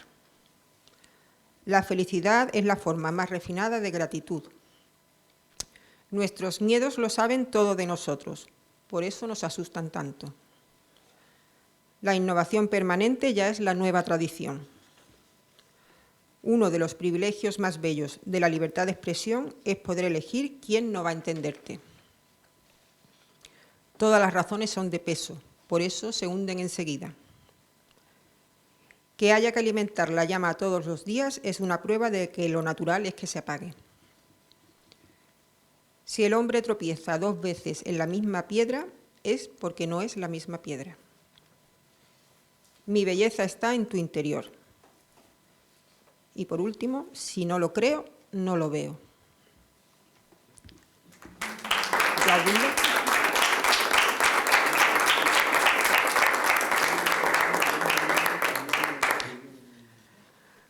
León Molina está o al final no ha venido, es que no lo veo, por eso digo, no lo voy a presentar. Bueno, pues entonces voy a seguir leyendo yo y doy paso al siguiente, ¿no? Voy a leer unos cuantos aforismos de Ramón Andrés, que también es poeta, músico, musicólogo, ensayista, cofundador de la revista Archipiélago, Cuadernos de Crítica de la Cultura y colaborador de muchísimos periódicos, el Periódico de Cataluña, El Mundo, El País, La Vanguardia, y ha escrito tantísimos libros que voy a reducir mucho la lista, ¿no? En el ámbito de la música es autor del Diccionario de Instrumentos Musicales, El Oyente Infinito, Johann Sebastian Bach, Los días, las ideas y los libros, El mundo en el oído, El nacimiento de la música en la cultura, Diccionario de música, mitología, magia y religión y un largo etcétera. Y también del libro Filosofía y consuelo de la música, que fue Premio Nacional de Ensayo. Es también autor de varios libros de poesía. Fue galardonado en 2015 con el Premio Príncipe de Viana de la Cultura y en 2020 con el Premio Nacional de la Crítica de Poesía por el libro Los árboles que nos quedan. Su erudición, pues, evidentemente parece no tener límites, así como la profundidad de su pensamiento, que se expresa de una manera siempre sobria y certera. Leo algunos de sus aforismos. Los caminos no nos llevan, nos diseminan. Nos vamos del mundo con más oficio que experiencia. Anotemos Schnitzler. Perder una ilusión es enriquecerse con una verdad. La tragedia del artista. Querer ser aceptado por un mundo que él rechaza. La muerte no está al final de la vida, está en su centro. Uno está salvado cuando no sabe quién lo debe perdonar. No se puede corregir una especie que ha nacido bajo el estigma de la espera. La perspectiva, ilusión de que las cosas están en su sitio. Pensar significa casi siempre apropiarse. La luz de un faro nos hace navegables. Siendo el final tan previsible, vivimos, sin embargo, con la incógnita. La salvación, hallar a quien admirar. Las convicciones son parásitos. Hay que fumigar las doctrinas. En la misma línea, eslabones de la misma cadena, las convicciones. La soledad, epidemia individual. Se dice que los dioses nacieron del fuego, pero la creencia en ellos viene del frío. Los frutos más ácidos, las ramas más endebles, los del árbol genealógico. El cimiento de las grandes civilizaciones no son los hechos, es lo invisible. El espíritu no puede evolucionar, es arcaico y uno. Bueno, Rafael Ruiz Pleguezuelo sí que está por aquí. Lo he visto de refilón. Perdón. Manuel Valera ahora también. Ah, estupendo. Por algún error tipográfico no se le incluyó en el... Vale, no, yo tengo aquí la presentación también. Sí. Bueno, pues Rafael Ruiz Pleguezuelo es licenciado en Filología Hispánica y Teoría de la Literatura, doctor en Filología Inglesa, profesor, colabora en distintas revistas, autor de teatro, faceta en la que ha recibido muchísimos premios, como el Francisco Nieva de textos breves teatrales, el premio de teatro dramaturgo José Moreno Arenas o el premio García Lorca. En 2010 publica El pez luchador, que se estrenó en el 2012, y en 2015 presenta un ciclo de teatro breve con los títulos Flores para Ginebra, Terapia de choque y Los zapatos sucios. También ha publicado novelas, La botella de Bukowski, y Trenes que pasan, otra edición bilingüe español-portugués, y después numerosos estudios y artículos sobre teatro y su recepción, en su faceta de filólogo, así como sobre los autores Francisco Umbral y Francisco Nieva.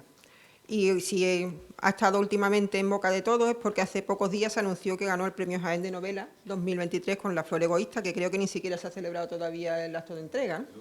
Así que, bueno, es una primicia, como quien dice. En su faceta como aforista destacamos los libros Usted está aquí, Aforismos desubicados y Talía desencadenada, que tuve también el placer, bueno, los dos, de leer y reseñar. Y sus aforismos son siempre también directos y rápidos, huyen de circunloquios y están especialmente pensados para invitarnos a nosotros a pensar. Tiene usted la palabra.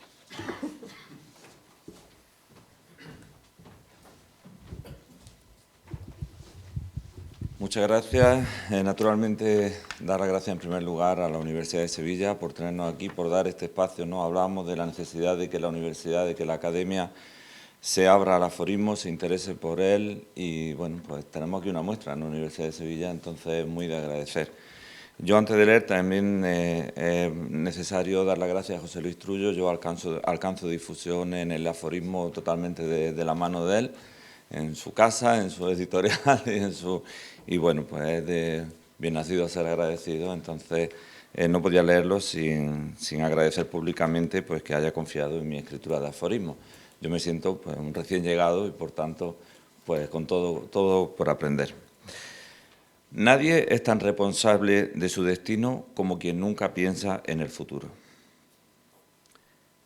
Me aterra pensar que el conocimiento pueda ser la tumba de la imaginación. Me gusta cuando el amor llega como la lluvia, desafiando cualquier pronóstico. El problema no es que la modernidad sea líquida, sino que su estupidez sea sólida. Salvar el planeta invirtiendo en nucleares es como evitar un asesinato poniendo una bomba. Para llegar más lejos tienes que utilizar la imaginación, no la memoria.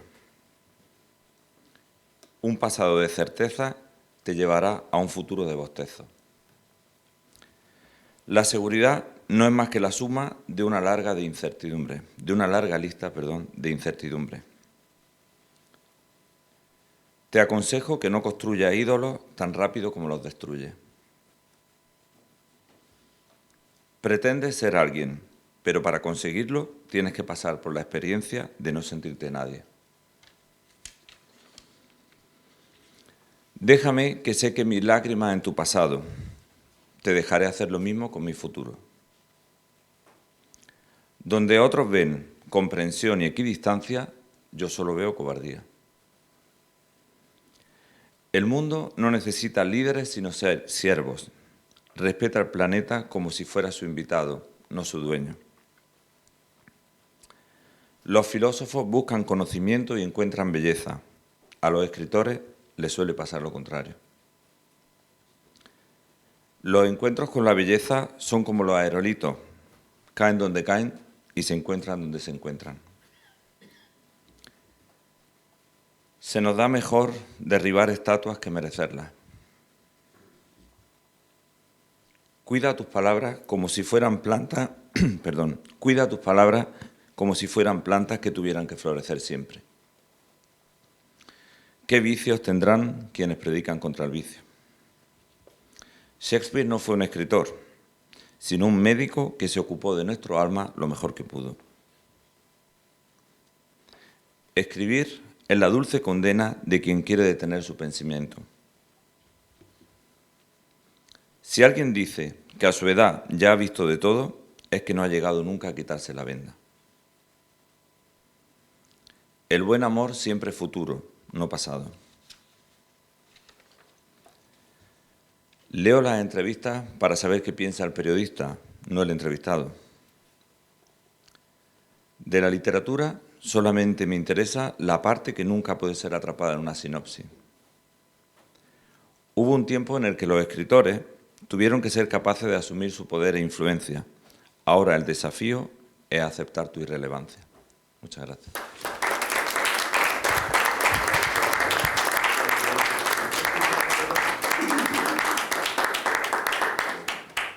Creo que José Luis me dio permiso para leer algunos aforismos de Manuel Neila, ¿o estoy yo equivocada?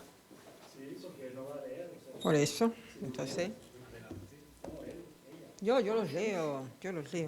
No hay problema. Pero me parecía mal que no estuvieran sus aforismos presentes aquí, ¿no?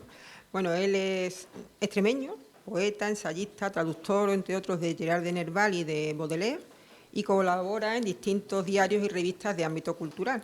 Como su obra es extensísima, pues voy a nombrar solo las más recientes. El Camino Original, antología poética del 80 a 2012, el volumen de artículos El escritor y sus máscaras, el diario personal Clima de riesgo, días de 2012, y los libros de ensayo La levedad y la gracia de Cristóbal Serra en su laberinto. En la actualidad dirige la colección de aforismos a la mínima para la editorial Renacimiento de Sevilla, donde ha publicado la antología Bajo el signo de Atenea, 10 aforistas de hoy. Manuel Neila, no hay que decirlo, es una de las máximas autoridades en el aforismo hispánico. Tiene un especial interés por la estructura fragmentaria y por incidir en la crítica sociocultural del mundo moderno, frente al que adopta a veces una actitud escéptica. Bien, leo. Desvelar mediante la palabra lo que precede y lo que sigue a las palabras. Transcribir lo informe. A medida que vamos alejándonos de la infancia, de la juventud, de la madurez, vamos acercándonos más a nuestros antepasados. Es fácil juzgar a alguien por lo que hace. Lo difícil es dejar de juzgarle por lo que voluntariamente deja de hacer. Las sensaciones son mensajes cifrados que cada uno ha de aprender a descifrar a su modo. Lo contrario de los lugares comunes no son las ideas ingeniosas, sino las verdades que nadie quiere oír. Aforismo: relámpago en la tormenta, brasa en la hoguera, huella en la arena, grieta en la conciencia, aguja en el pajar. La felicidad no se busca, en todo caso se recuerda o se desea. Y en esa misma línea, La felicidad consiste en un deseo que permanece como deseo. La alegría o el gozo, la dicha o la satisfacción, el placer o el júbilo se sienten. La felicidad solo se presiente. ¿El milagro acaso no sea más que la restitución de un orden cuyas leyes desconocemos? Las respuestas cambian con el tiempo, solo las preguntas permanecen. Y a los hechos me remito. Ironía, arma blanca de los descreídos. Incapaz de conseguir el control de sí mismo, procedió a ejercer el control sobre los demás. El misterio deja de serlo a partir del momento en que se convierte en creencia. En demasiadas ocasiones, los aforismos no dejan ver el bosque. El poeta yerra inexorablemente desde el momento en que pretende ser el médico y olvida que es la enfermedad. La parte más elocuente del aforismo radica en el silencio que le precede y en el silencio que le sigue. Pobreza, en numerosos casos, morir de sed al lado de la fuente. Verdad, juicio o enunciado políticamente incorrecto. Quienes se empeñan en creer a pies juntillas corren el peligro de romperse la crisma. Bueno, yo había preparado una presentación para Manuel Feria. Ah, es verdad.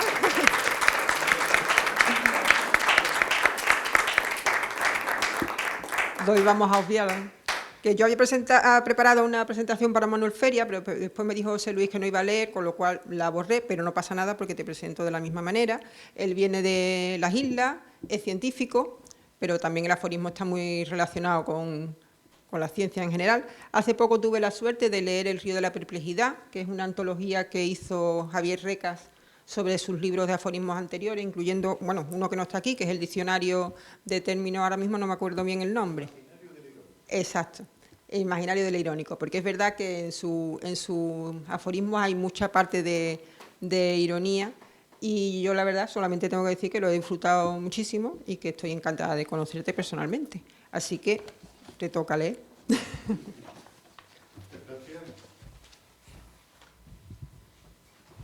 Que ver qué aforismos más buenos ha traído todo el mundo. Ha traído los mejores, los únicos que tenían. Bueno, a mí me dijo José Luis que trajera 25 y además me decía una cosa durísima, dice, trae aquellos por los cuales quiera ser recordado. Y claro, yo sabía que estaba ya estaba a punto de irme, pero chico, Entonces, bueno, he elegido una serie de aforismos que creo que representan un poco la forma que tengo yo de hacer aforismos, que no es mejor ni peor que todas estas maravillosas, pero sí creo que es diferente, porque provengo de un entorno diferente, provengo de la ciencia, de la medicina, y entonces, un poco de cierta manera, esa forma de ser escéptico, de ver las cosas, se ve en mis aforismos. Bueno, gracias a Elena por la reseña de Culturama, gracias a José Luis por salvarme de la muerte y publicar para todos, y gracias a Javier, que hizo un prólogo que no se lo hace a cualquiera. Bueno, voy a leer unos cuantos aforismos de toda mi producción. Debemos prestar especial atención a la niñez, pues la vida, como todo proceso caótico, es muy sensible a las condiciones iniciales. Nombrar las cosas no es comprenderlas. Comprenderlas es no necesitar nombrarlas. Todas las estrellas del firmamento no nos permiten lo que una simple vela, leer un libro. Creemos vivir una vida única e irrepetible, pero solo somos fractales de un mosaico ilimitado y eterno. Si las estrellas cuya viva luz percibo desaparecieron hace millones de años, ¿cómo puedo tener la certeza de estar vivo? La muerte es esa asignatura del tránsito con mucha teoría y una sola práctica. Algún día ya no habrá tecnología que nos permita volver a ser como fuimos. De tanto perseguir la felicidad en mi vida, me olvidé de la vida. Donde la filosofía encalla, la poesía vislumbra una verdad. Cultiva tu interior y podrás salir afuera. Vivimos a plena luz del día, como si aún estuviéramos encadenados en la caverna. Para salvaguardar el delicado equilibrio cósmico, las sombras se desplazan a la velocidad de la luz. Un aforismo no es nunca una respuesta, pero siempre debería ser una pregunta. El buen aforismo reduce la realidad a su máxima expresión. Todos envejecemos, pero algunos se lo toman como algo personal. La belleza es a veces masa y a veces energía, pero siempre es luz. Este es el aforismo de Einstein. M por C igual a M por C al cuadrado. Dijo Dios, creemos al hombre. Le echó un vistazo y concluyó, se puede mejorar. Y entonces creó a la mujer. La mayor inteligencia es escuchar. Vida eterna, no sin bimóvil. Ama sin medida. Amar lo justo es perderse la locura. Enamorarse es la forma más aceptable de deterioro cognitivo. Las palabras que mueren matan matices. No nos confundamos. Los clásicos apenas nos hablan del pasado, pero nos lo dicen todo sobre el futuro. De vuelta de todos los desengaños, ya solo creo en la primavera. La incineración te dará la despedida más calurosa. Gracias.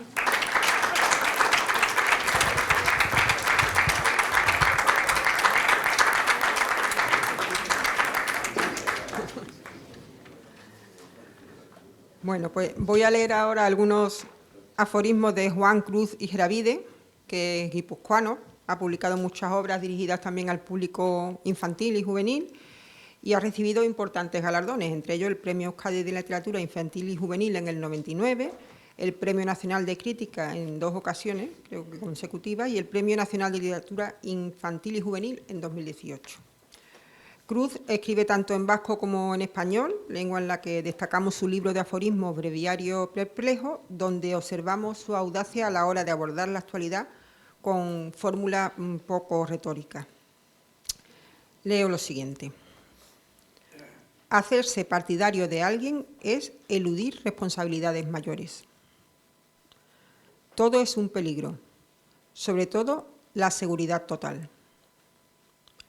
La indignación es un arranque. Si se estabiliza, es amargura. Tras el bostezo llega la rebelión. Tras la rebelión vuelve el bostezo. El aforismo es una manera discreta de profesar ignorancia.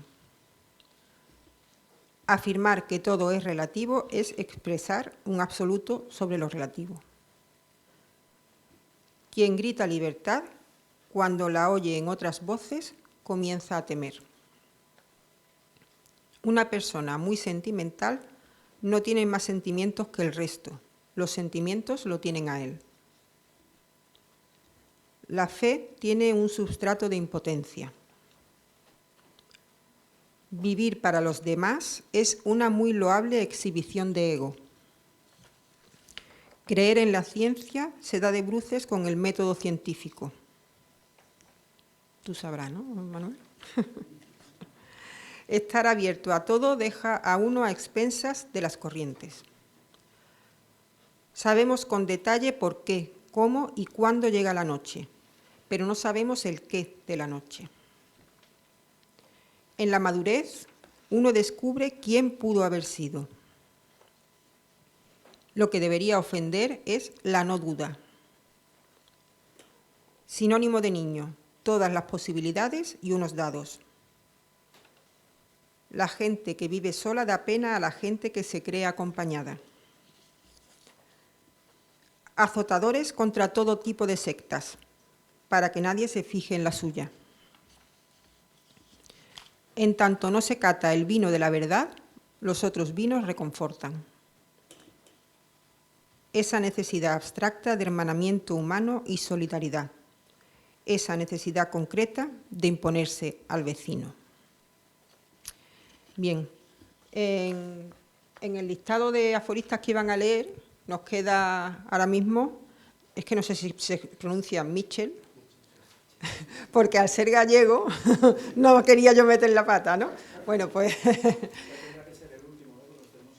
Vale, pues bien, Michel es gallego, pero nacido en Basilea y ha estudiado varias carreras, entre ellas filosofía y psicología. Ama lo breve en sus distintas formas, pero aspira a que sus sueños y sus sentires sean de largo recorrido. Y como aferista hace equilibrios en una cuerda floja sujeta en sus extremos por Christian Bobin y Émile Cioran. Ha publicado en la isla de Sirtolá el libro Contradicciones reunidas y es coautor del Punto sobre la I. Y ahora pues va a leer sus aforismos. Yo ya me despido. Bueno, no sé, que los míos son súper breves. Fíjate bien, soy un ornitorrinco. Vergüenza. ¿Por qué darles ese poder? Escribir, hacer pública mi fragilidad. Sencillo como el salto de la rana. El ego, un sospechoso habitual. Pero este es que lo explica todo, porque bueno...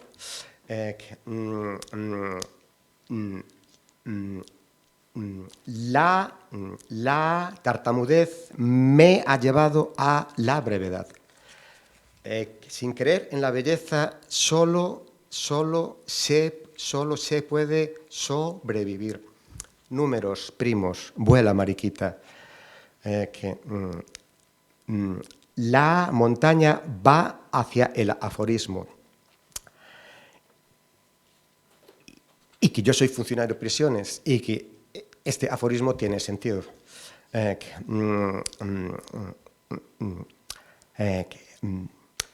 La cárcel por dentro, pero con llaves. Desaprovechado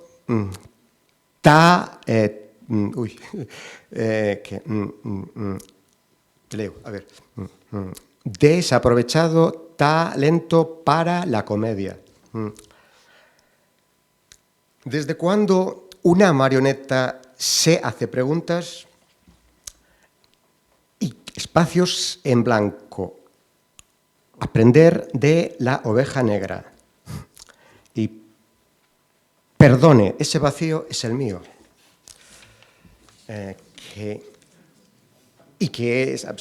Pero este es feminista. A ver. Y que necesitamos más chicas que escriban aforismos. Que en la colmena solo trabajan ellas. Sísifo y el escarabajo pelotero, un parecido razonable. Que solo las moscas se adaptan a la realidad. El alto precio de la felicidad. Solicita un crédito. Ninguna aventura como la de la mariposa.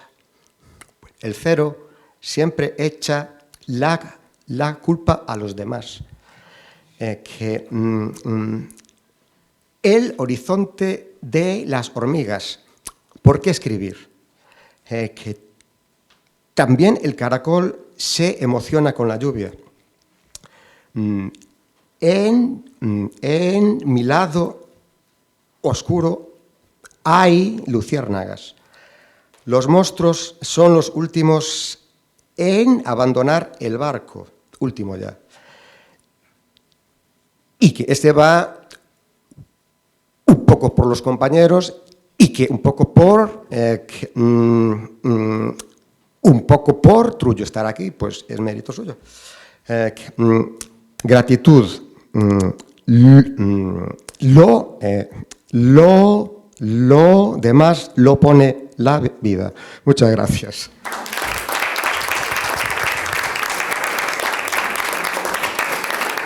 Bueno, ya vamos a terminar porque dice José Luis que es la hora, pero no quiero resistirme, como tenía preparado también alguna lectura de algunos de barrios que ha nombrado también antes José Ramón.